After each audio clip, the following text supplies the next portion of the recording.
Let's go back to our reporter Lind Mnisi, who is in Senegal covering the story for us for an update.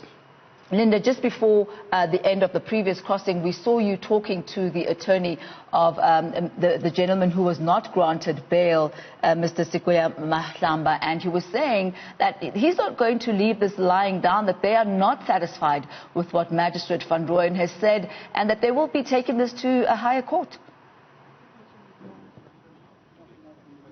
Indeed, Tammy, indicating that, well, at this point it seems it's not the end of the road for him, saying that now the only recourse is, of course, appealing. But, of course, you'll remember that the preliminary report into the DNA taken from Brendin Horner's vehicle indicated that his results were inconclusive.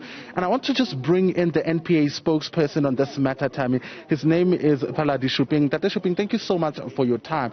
The issue, it seems, here would be the issue around DNA, something that is very much contested and could possibly link the two accused to this crime. But we are seeing, Tate Sikola, getting bail in this matter. Do you believe that that was where the cracks were in terms of the state's case? Look, even though we wanted him to remain incarcerated until the finalization of the case, we respect the decision of the court. The magistrate gave reasons as to why he's of the view that he's a suitable candidate for bail, and we don't have any problem with that.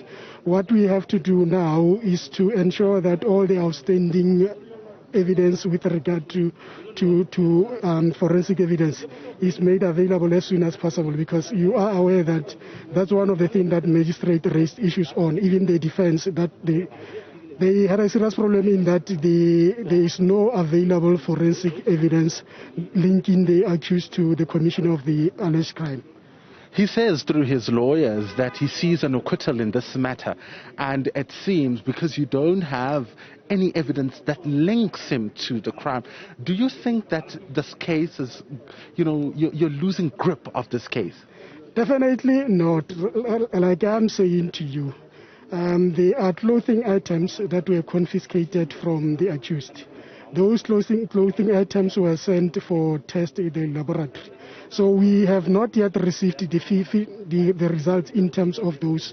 The issue here could be that the DNA analysis that were conducted from the car of the deceased does not link the accused. As you are aware that in respect of one accused, he's excluded, the other accused is inconclusive. But that is not the only piece of forensic evidence that we need to prove our case. We also need the clothing items that were confiscated. As you are aware that at the scene of a crime, there is a knife that was lifted there. There's also a head that was taken from the scene of the crime. So all those items have been sent, so we just have to wait for the results. Do you believe that there could be more people involved in this matter, that the two accused are not the only ones that, could have committed this crime? Because now we spoke to the community who were saying it would appear, based on the evidence that has been brought before this court, that the state may have the wrong people. Look, the statement from one of the state witnesses is that in the early hours of the day of the alleged crime, he saw 3 people coming from the direction of the farm. And fortunately, at the moment, they have only managed to identify accused number 1 and 2. We don't know who this third person is. But considering that there is an investigative process underway, we cannot rule out the possibility of more people being arrested. All right, there you have it, Phaladi Shuping there.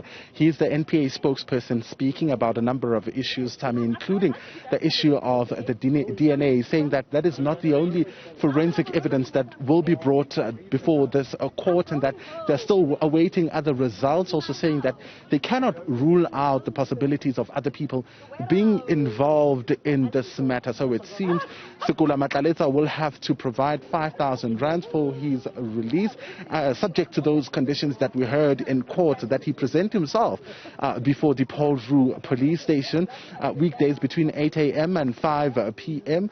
and that he does not interfere with the witnesses. I think that's one of the most critical issues that was pointed out here in court. In the case of Sikwethu, we heard that his girlfriend is the main witness and he could possibly influence her in this matter. There was a broader discussion also about public peace. It seems that the defense have argued that there is no public peace that could be disturbed if the two accused are released on bail. And as we have seen outside, there hasn't been any people protesting from early in the day. Tammy? Before I let you go, Linda, certainly investigations in this case are continuing. When will they be back in court?